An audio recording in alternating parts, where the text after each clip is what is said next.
Bismillahirrahmanirrahim.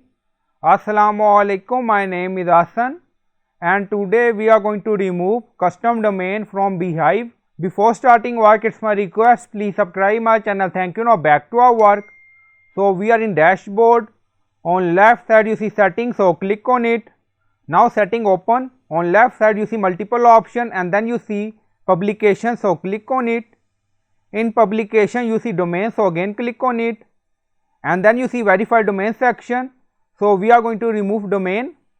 Now click on it and then you see remove, so click on it.